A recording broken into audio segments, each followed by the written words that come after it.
Dreaming Mary, go past these two. There you go. Yeah, okay. So we just have one set of verses here. So we are going to pretend we are on the second verse, okay? So, but what I'm giving you, remember, this last phrase is going to be our introduction to the first verse, okay? But right now, we are at the end of the first verse, going into the second verse, okay? This is condensed. We're not doing everything out in full. Hey, welcome. Did I say that? We understood. Good. Excellent.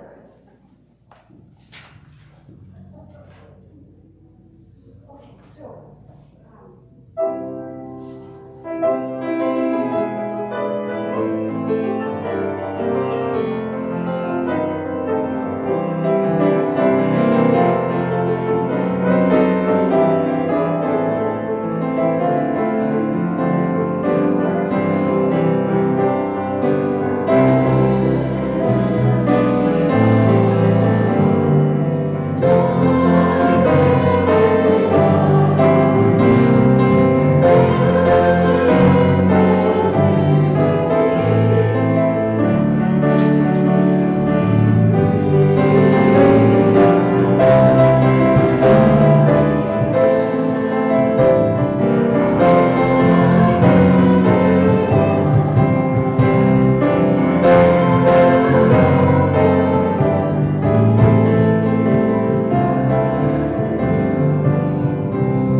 Scott, if you could go back to Dreaming Mary. So we have practiced this together, and we did this on Zoom together in September in preparation for the covenanting service. So this is just a tiny review of this beautiful melody.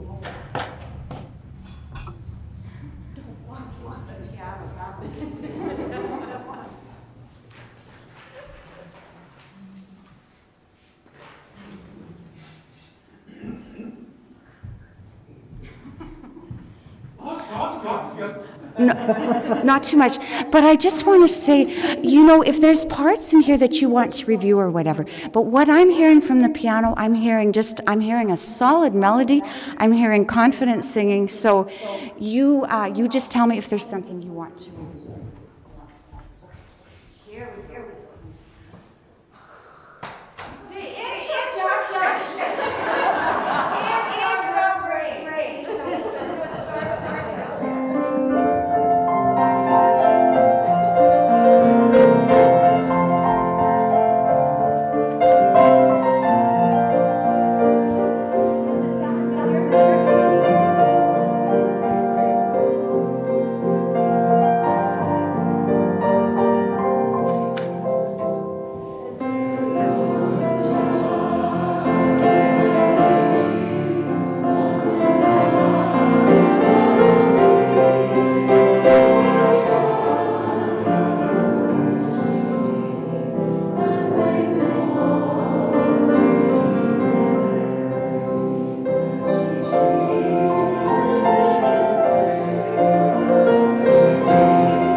Thank you, Arlene. Good morning, and good morning to those who are joining us on our YouTube streaming. We are so pleased to be gathered back here today. So, however you join us today, we're so glad you're here. We have at least three rather important announcements today, so I want to move right along. And first, I will invite Glenn Harrison forward, speaking on behalf of the leadership team.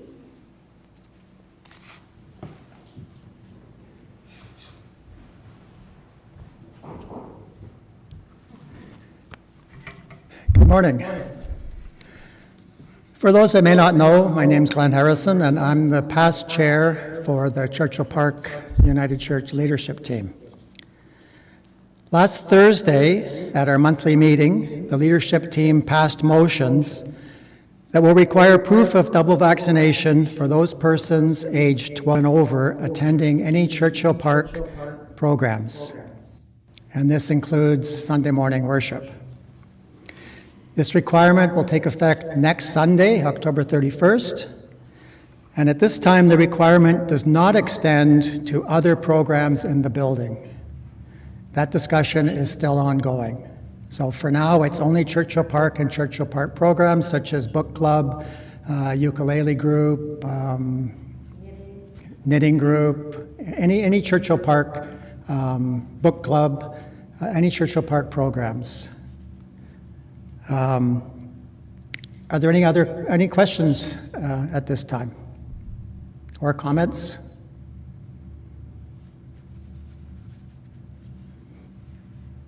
Can I say one thing, Wayne? Yep. Do you want to use the mic? I was so happy when I heard that the reason that we went to the double vax is for the sake of the LGBT and compromise within the congregation. So it's not protecting our privilege of us saying well, but it's again protecting the privilege of those who might be more vulnerable. So I really want to applaud the LT team for their thinking with that in mind. Thank you, Arlene. Bonnie?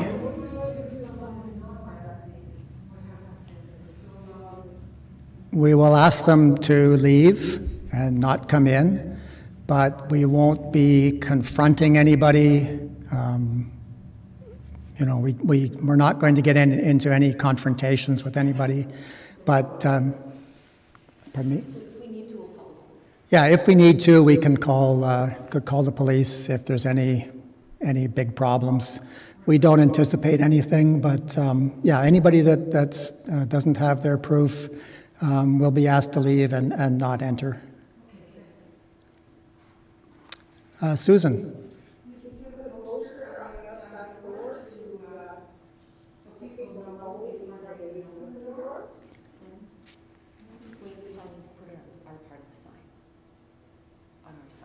Okay, the plan is to put something on our part of the main sign on the front yard. Just for interest, I've told that the spiritualist group is also requiring double vaccination. The scouting group, Scouts Canada, has mandated that all scouting members over the age of 12 must be double vaxxed as of November 1st. I'm not aware of any of the other user groups at the moment. Okay, thanks very much. Blake, you have an announcement for us.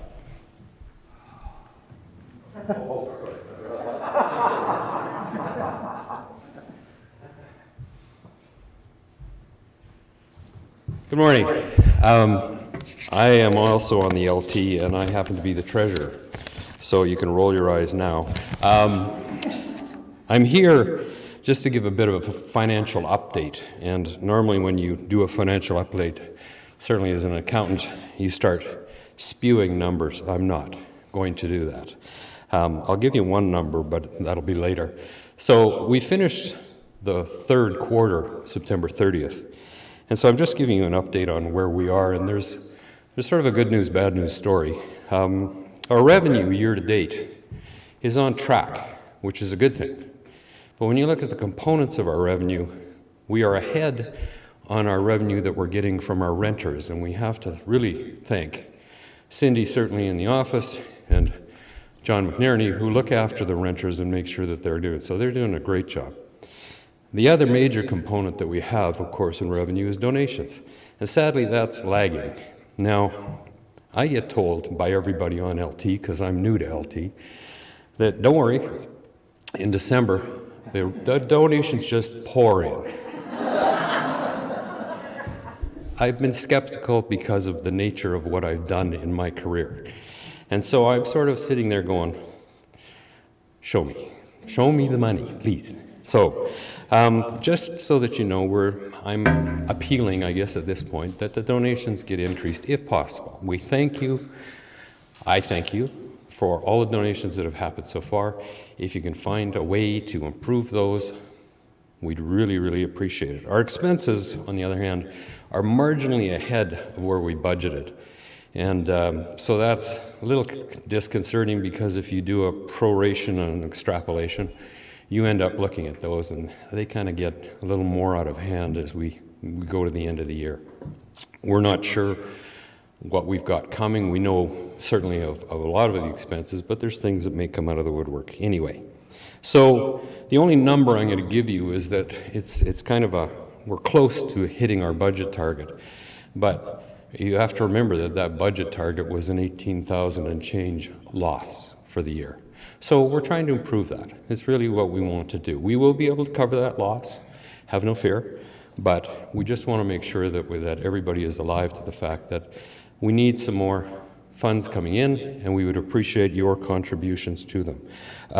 By the way, this has nothing to do with the whack of money that we had the congregation approve to spend last week. That is capital money, not operational.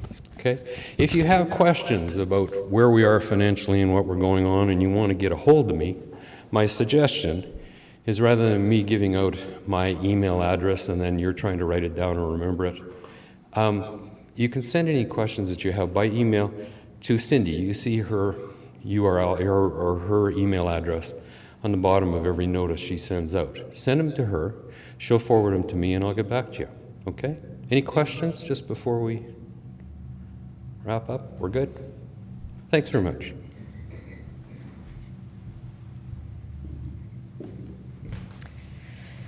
Thank you, Blake, for throwing down the gauntlet. Show me the money, he says. Oh, right, we will show you the money.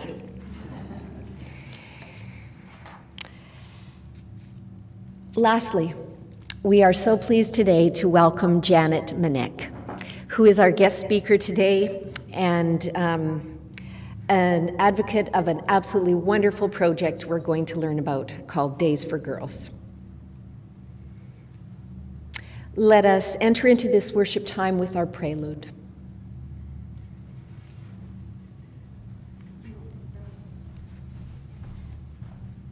There was one more thing I needed to do in choir, and that was explain my prelude today. So this piece of music is by Fanny Mendelssohn. So this is a sister of the famed Mendelssohn composer. And this is just a kind of an example of a girl's life. This is 100 years ago, but nevertheless, the pieces that she wrote as a child or a young person were included in her brother's collections, not under her own name. It's not until she was married that you can find her music identified by her name. Ooh, yes.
The call to worship.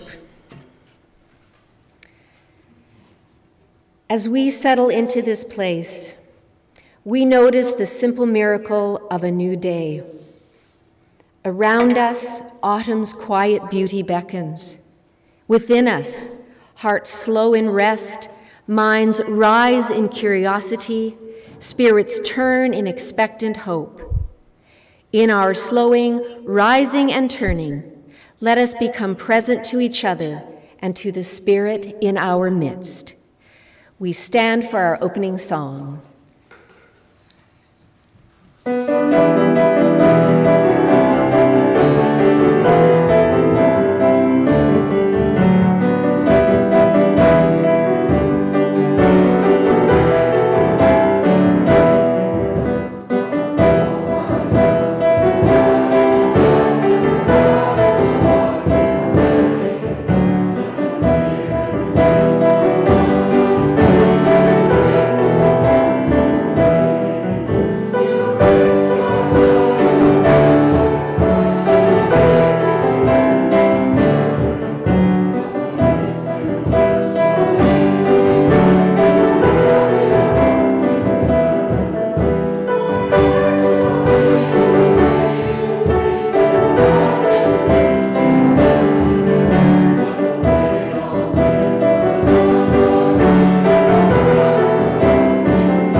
Please be seated. The opening prayer comes from a liturgical resource called Enfleshed. Let us pray. Wild and wondrous God, creator of all, Spirit of life and love and liberation, mother and lover and conspirator and friend, you have called us together in this time and place, and so here we are, full of wisdom and wondering, full of hope and fear, weariness and longing, passion and pain. Unleash your wild power in us, we pray. Deepen our connection with you and each other.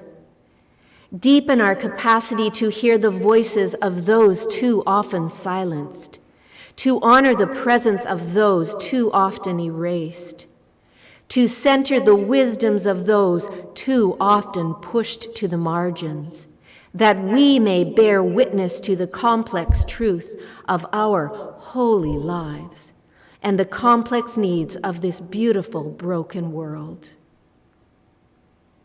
We remember those who have brought us to this place, who have labored with you and who have labored with us to make a way out of no way, dreaming dreams and visioning visions, both ancient and new, the communion of prophets, saints, and teachers, freedom fighters, and fugitive dreamers, our ancestors, those who whisper their wisdom in stories, songs, and poems, those who give birth to movements and moments of liberation and healing and justice and love. We remember and honor the legacies of resistance to evil, injustice, and oppression that have enabled our being and invited our becoming. So, beloveds, bring your beautiful, messy, wondrous selves, your laughter, rage, tears, and fears, the insights that only you can offer. And divinity, dwell in our flesh and our bones. Make freedom that is a constant struggle, the hard labor but holy too, make it real, make it good news. That God's story will bring down the powerful from their thrones and lift up the lowly. For your story, O God, is our story, a story still being written. May it be so. Amen. We sing our next song.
Janet, I would like to invite you forward.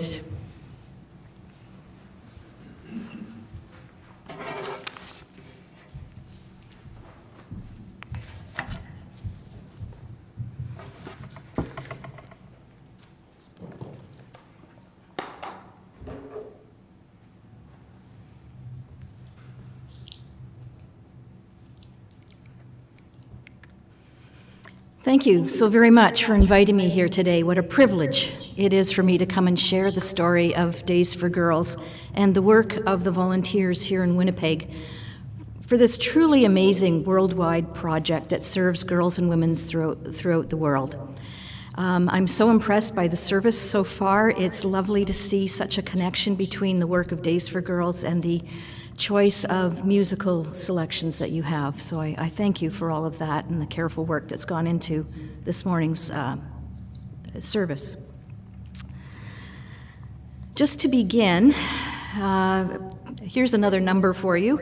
There are 1.8 billion girls and women worldwide who are of reproductive age.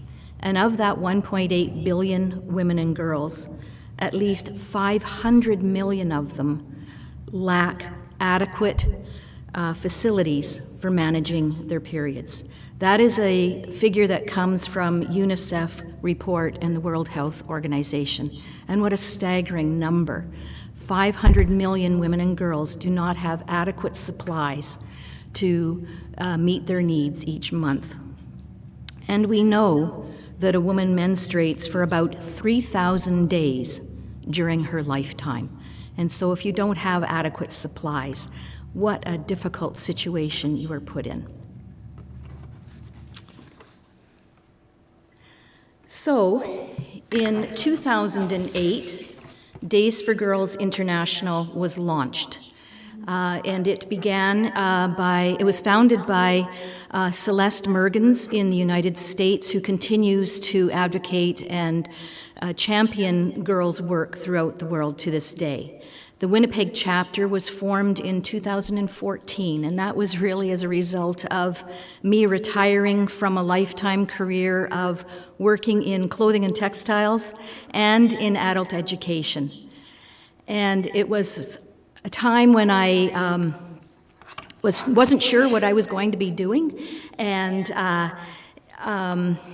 I came across an article about girls not having adequate supplies each month, and I was horrified.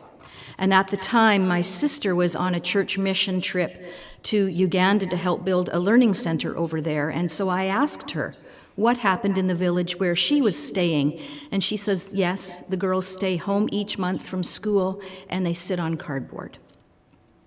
So that really solidified for me that this was something that was allowing me to use the skills that I had learned and used all through my working life and serve people in a different way. So Days for Girls International, the mission is behind you, I believe,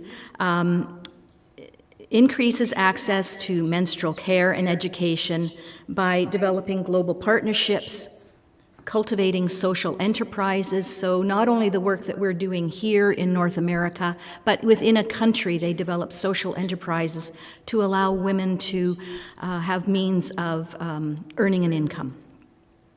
They mobilize volunteers and have innovated a very sustainable solution that will shatter stigmas and limitations for women and girls. And together, this grassroots organization is working to create a world with dignity, health, and opportunity for all. And so since that time, 2008, there are more than 796 chapters and teams worldwide operating under Days for Girls, and there are more than 78 teams and chapters in Canada. There are 2 teams in Manitoba and the 1 chapter that is the Winnipeg chapter. So it continues to grow as more and more people learn about the work of Days for Girls, and that's really quite exciting because it allows us to reach out to more and more girls and women throughout the world. This particular slide is something that is also very dear to my heart. One, my other volunteer activity since retirement has been to work as a volunteer at the Canadian Museum for Human Rights. So if you've had the wonderful opportunity to visit that museum, you will know that this particular phrase is illustrated in 2 different locations in the museum, but it is the opening statement of the Universal Declaration of Human Rights. And within that declaration, there are 31 clauses or articles that are a goal for all of us to achieve. And I can tell you that Article 26 is around education, in that every person has the right to an education. So if you can't manage your monthly flow and get to school, how do you get the education? And so for a lot of girls and women, it is delayed. And so the next slide really speaks to the impact of menstrual management. We know that girls worldwide do suffer indignities, infection, and even exploitation trying to stay in school during their menses. Women who are working also face the same barriers. Something so simple shouldn't be standing in the way of a girl's desire to get her education or a woman's desire to provide for her family. We do know that girls who stay in school longer will earn more, they will wait longer to have a family, and their communities will produce higher crop yields. So we know that increasing school attendance through menstrual hygiene provides an effective way to break the cycle of poverty, and that is the ultimate goal of Days for Girls International. And put another way, maybe I can quote the Prime Minister of Spain, Pedro Sanchez. He says, "An educated girl can have a profound effect on the development of a community." So again, something so simple is so very important to the success of a girl and her community. So, if periods are a basic biological function that are experienced by over half of the human population, why is it that that millions of women around the world are still left without a solution that they can count on every month? We here in North America and in the Western world are extremely privileged to have the kinds of supplies that are available to us. But having said that, I know that in a lot of areas there is period poverty where women and girls cannot afford the supplies that they need in order to manage their monthly flow. So, what do women throughout the world use every month? And that is shocking. When we send our kits throughout the world, we sometimes receive reports back from the people who have distributed the kits to tell us what has happened in the community prior to receiving the kits versus after they have been given the kits. And this was from a report that we received from a distribution that we sent to Kenya in 2015, so pretty early on in our Winnipeg chapter life. They said that in some of the education sessions, the challenges were shared by the girl during their menstruation periods included, when pads are not available, girls will use cotton wool, cloth, tissue paper, and even pages from their exercise books, and sponge from old mattresses, while in rural areas, they will use old rags, leaves, dried cow dung, or dig a hole in the ground and sit there for the whole period as a means to manage their menstrual flow. So that explains the reasons for infection, the fact that it's an extremely isolating time in a girl's life if she's digging a hole in the ground and staying there for the entire time. And while many prefer the sanitary towels, which are difficult to access and expensive, the inaccessibility of menstrual products results in embarrassment, anxiety, and shame when girls stained their clothes. So it's a very humiliating time when you haven't got the appropriate supplies. So recognizing all of that, Days for Girls has developed a very sustainable kit that is contained in a drawstring bag that is very discreet.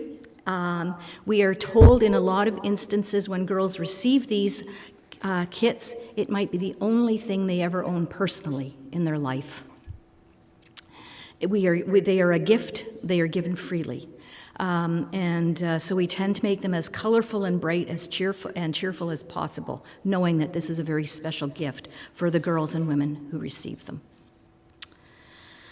So this slide shows you what's inside the kit right now. The kit is constantly evolving. It's based on feedback from the girls and women who receive them and their experiences in using them. So we're constantly being changed. To date, there have been 28 iterations of the kit, and that just continues. So I'm constantly receiving updates on what needs to be adjusted or tweaked to make that kit even better. The photo that you're looking at is known as a Days for Girls Supreme Kit. There are liners inside which are absorbent. They are made of 100% cotton flannelette. Their design is to look like a washcloth, so that when they are cleaned and hanging outside to dry, that's all they look like. Those flannelette pieces fold into 3 and fit inside a waterproof shield that's worn in underwear. And we're told that in a lot of cultures, underwear is not part of the everyday wardrobe, so our kit contains 2 pairs of underwear as well. The shield can be easily carried outside the kit if needed, and it folds up into a small piece like this that we call a pod. It is a portable object of dignity, and that's really what this is all about. The kits are very, very durable. We use very high quality fabric. We are very particular in how they are sewn. I'm sure Betty Young, who's been one of our faithful volunteers, knows that we are very particular in the instructions as to how they are to be made, because we want those kits to last. They are designed to last a minimum of 3 years. We are receiving reports that they are lasting as long as 5, which is great.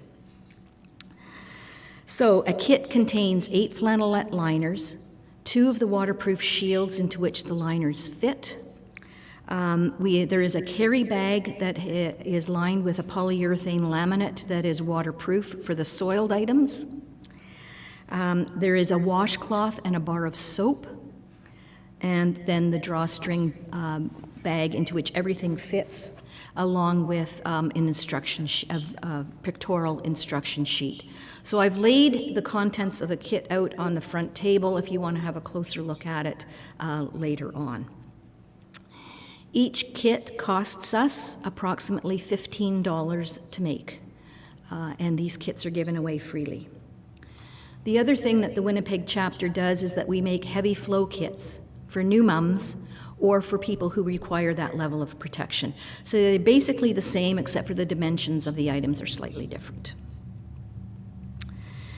In response to needs closer to home, North America and the other Western countries, Days for Girls has now created a hybrid kit, and that contains a blend of these components that you see on the screen, as well as some commercial products that are here in North America.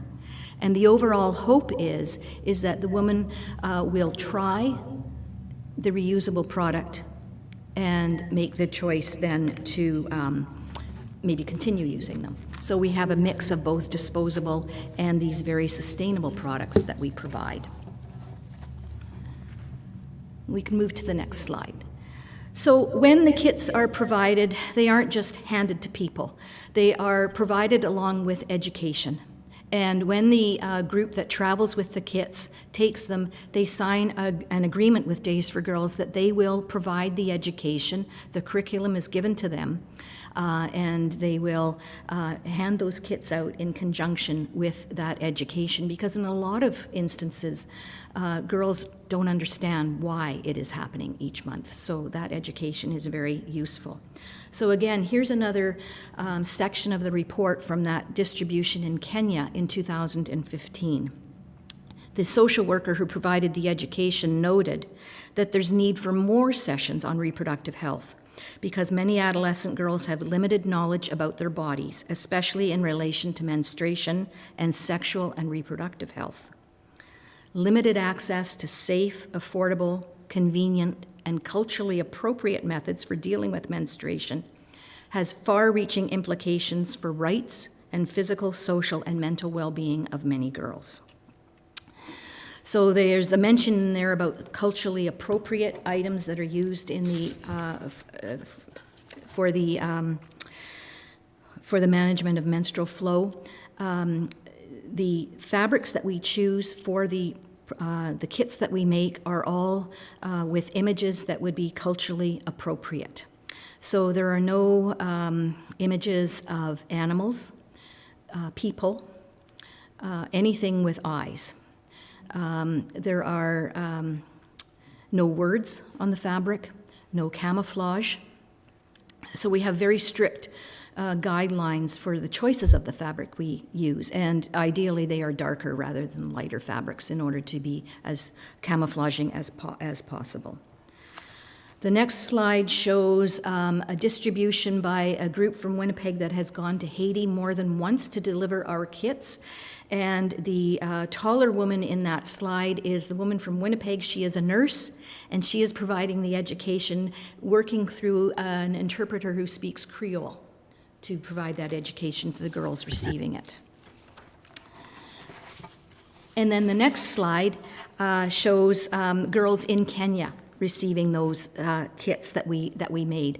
And these were taken by a woman who has emigrated to Canada but returns periodically to visit her family in Kenya. And her sister is a teacher in a school. And so the sister has asked for the kits for the girls in the school, and so that's them receiving them there, as well as the next slide showing the sister who is explaining more about the kits to an individual student. One of our more exciting deliveries of kits was to the Democratic Republic of Congo. And again, this was a woman from Manitoba who was living in the DRC and had grown up there. Her parents were missionaries, and she was returning to her home village and wanted to take 400 kits with her. So we provided those kits, and you can see them on top of that vehicle. It was going to be a 3-day car journey to get from Kinshasa to the small village where she was going to be distributing these kits. But it was the very dry season. It took them 4 days over the savannah to get those kits to where they needed to go. And you can see from the next slide how difficult the travel was on roads that were just falling apart in this dry weather. So they actually had a bit of a collision. So those 400 kits finally did get delivered. The education was provided to girls and women, and a separate education session was given to boys and men by trained nurses, a doctor, a pastor, and a lawyer. So all of these people had become so involved in the project that they were there to provide the education as well. So I think this next slide, shows the group waiting for the delivery and education of the kits. And the education that's provided to men and boys is called Men Who Know. And again, a lot of men don't have any knowledge or about women's reproductive health, and this has been extremely helpful for both sexes to have that kind of information. So this next slide really warms my heart. It speaks to the reaction of a young girl who has received her Days for Girls kit and how it has changed her life. You feel free. You can go anywhere you want. You are comfortable. You can jump, you can run and do whatever you want to do. And isn't that what we want kids to be able to do instead of being stuck at home? So this was 3 years after she received her Days for Girls kit. So all of this leads to what we call the girl effect. When you help a girl, you help a community. So meeting a fundamental need for girls everywhere is one of the fastest ways to lift up not just girls, but the communities in which they live. When 10% more girls go to school, we know that the country's GDP will increase by 3%. So something so simple can make a huge impact. In Uganda, Days for Girls actually runs a Days for Girls University, where women learn to make the kits and set up their own enterprises so that they sell these products in order to make a living for themselves. So I want to read this report from a 43-year-old woman who received a scholarship to attend this university in 2014. She said, "When I was 12 years old, I started to menstruate and my mom left me to stay with my grandmother. I had to cut my clothes to use as a pad. One day at school, my period came and my dress was soaked in blood. I went home. I found that my pads had been thrown away by my cousins. I could not go to school. The teachers realized there was a problem. The male teachers saw there was a weak spot, so they gave me money for sex to get the pads. So even my close relatives could rape me now." So very, very difficult. So she had this opportunity to go to Days for Girls University and then start her own enterprise. And the other slide that I wanted to remind us all about is this very brave young woman, Malala Yousafzai, who we see as a definite upstander for girls' education. And you may recall that she won the Nobel Peace Prize in 2014. And it was awarded to her on October the 11th, which is the International Day of the Girl. So how fitting is that? But the International Day of the Girl is also a very special day for Days for Girls, in that we recognize that day and celebrate it by having a global sew-a-thon. So people all around the world get together to make the kits on that particular day when we aren't in COVID protocol. So I just wanted to let you know where we're currently at in Winnipeg. We have made 4,267 kits since we began in 2014. Many of our deliveries are repeat requests because people have seen the difference that they're making in the communities where they are taken. Worldwide, Days for Girls International has provided 2.2 million kits, and by the end of 2021, they hope to be at 2.4 million kits distributed throughout the world. Now, in the last, 20 months, we know the world has become a very different place, and people haven't been traveling. But Days for Girls has continued to work, and we have, in Canada, formed partnerships with Save the Children and World Vision, who take the kits when they can and provide the education as well. In the springtime, we provided 250 kits to Save the Children. It just so happens that their warehouse is here in Winnipeg, and those kits were going to be destined for the north of Canada in instances where people were being evacuated due to flood and fire. Just in September, we provided 180 kits to World Vision that are going to form part of a larger shipment that Days for Girls Canada will send to Haiti for earthquake relief there. So oftentimes we are responding to a natural disaster or some other event that means that people need these kits desperately. One of the other really wonderful opportunities that we've had during these last 20 months was to reach out to the local community and serve them in a different way. We were empowered to use our supplies to make reusable face masks and donate them in the local community. And our volunteers in Winnipeg heartily responded to that challenge, and we have made and distributed more than 2,500 face masks here in Winnipeg. Many of them went to One Just City.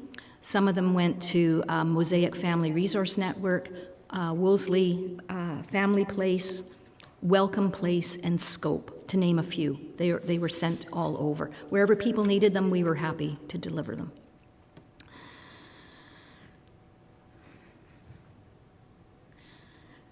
So often when I do these presentations, people are very keen to offer help, and we are most grateful for help. So there's different ways that people can become involved. Some people help us through donations to help us purchase fabric, the underwear, and the face cloths. We are also very grateful for donations of fabric, 100% cotton flannelette or the 100% cotton for the bags. Again, dark-colored fabrics and ones that meet those cultural requirements of, in terms of the images that are on the fabric. You might want to think about starting a team in your own area. Or when time allows us to travel again, maybe you go to places where the kits might be needed, and could you take those for us? But most of all, I want you to go home today and tell the story of Days for Girls and share that with as many people as possible. I can tell you in terms of the local volunteers here in Winnipeg, some of us have come to us as volunteers because they're connected with the groups that deliver the kits, and they've witnessed the difference that these kits have made, and so they want to be involved in terms of making them as well. We have volunteers of all ages and all levels of sewing skills. And what I hear most often is the great sense of accomplishment and satisfaction at making something that will be appreciated and used by another woman. Our volunteers know that this simple solution is making changes. For me personally, this has been a life-changing experience. seeing how people pull together to make a difference. And the generosity and spirit of Winnipeggers has really been heartwarming for me to see how we can help people who are thousands of kilometers away. So I'll close by saying that Days for Girls works to meet the needs of women and girls everywhere, and period. We provide dignity, health, and education. And you can see the address for the Days for Girls website that has a lot of tremendous information there if you want to learn more. And lastly, I'll leave this slide of the young girl. And it says, "There is no greater pillar of stability than a strong, free, and educated woman." And this is a quote from Angelina Jolie, who is a special envoy to the United Nations High Commission for Refugees. So I thank you. I don't know, there's no time for questions. I'll be able to stay around a little bit afterwards if there's something particular you would like to ask me about. Thank you so much.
Please be seated. Thank you so much, Janet. We will be among those who tell the story of Daysburg Girls.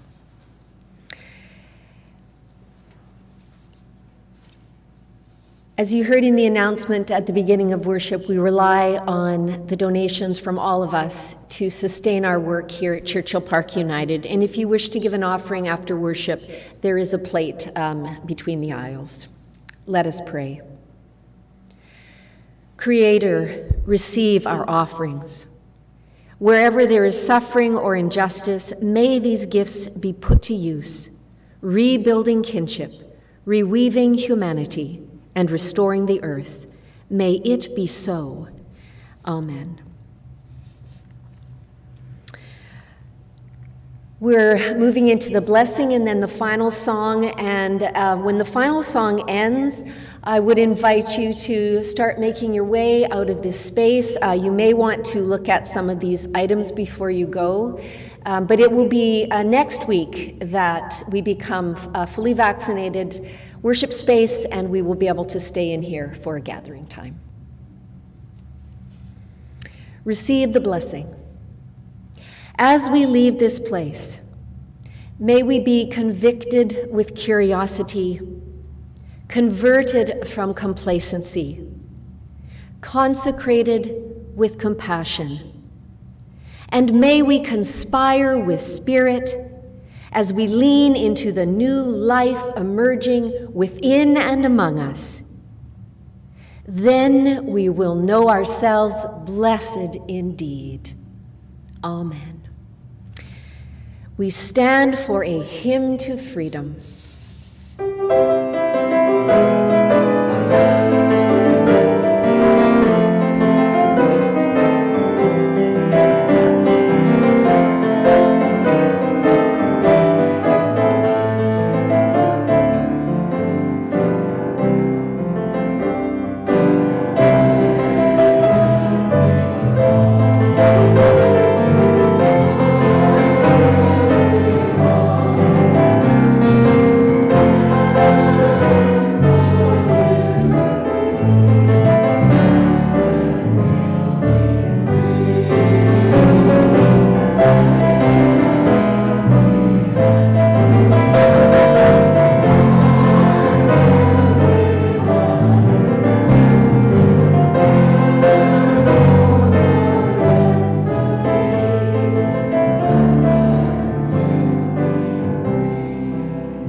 job on the bass. Hey, we were trying to remember what the song was. Yeah. That was the same as... I saw that, the canticle. That was it. We sang during the summer, we did the Irish one, Star of the County Down. And it's the same music as the canticle that we sang this morning. Oh, for heaven's sake. Yeah, and it was like, when we practiced the Star of County Down on Wednesday, we were like, Dawn told us about it. Why do we couldn't remember it? And there it was this morning. I wondered if you told them, because I'm thinking, wow, No, this is and it's scary. funny because I didn't recognize it when she gave me the music, and that was one of the ones that said, "Oh, we're doing it this Sunday, right?" And then when you heard it, it's like, oh, like I know. Mike, I just wanted to introduce myself. I'm Susan Finley, Hi, Susan. and my husband Bill isn't here. But I really appreciated your input last week when we were at our congregational meeting. It was very helpful. Oh, thank you. Yeah, and I didn't realize you played it. That's not. Oh yeah, it's an electric guitar. Yeah. I thought to myself, where's that sound coming from? And then I looked over and saw you. Yeah, that's actually like my Dawn. I met Dawn in the dog park in the summer, and she said, "Oh, we took this ukulele group," and I said, "What?" So I played with the ukulele group over the summer, right? And so the folks that are in there, it's like, "Oh, this is a lot of fun." So that's how it sort of came to be. That's associated wonderful. with the church. It's wonderful. Yeah, no, I haven't played. I played in the church for like 20 some years, and then but I haven't played for about 2 years. Oh yeah. Oh, it makes me feel so good to be able to play again. Yeah. Well, I can appreciate that. Yeah. No.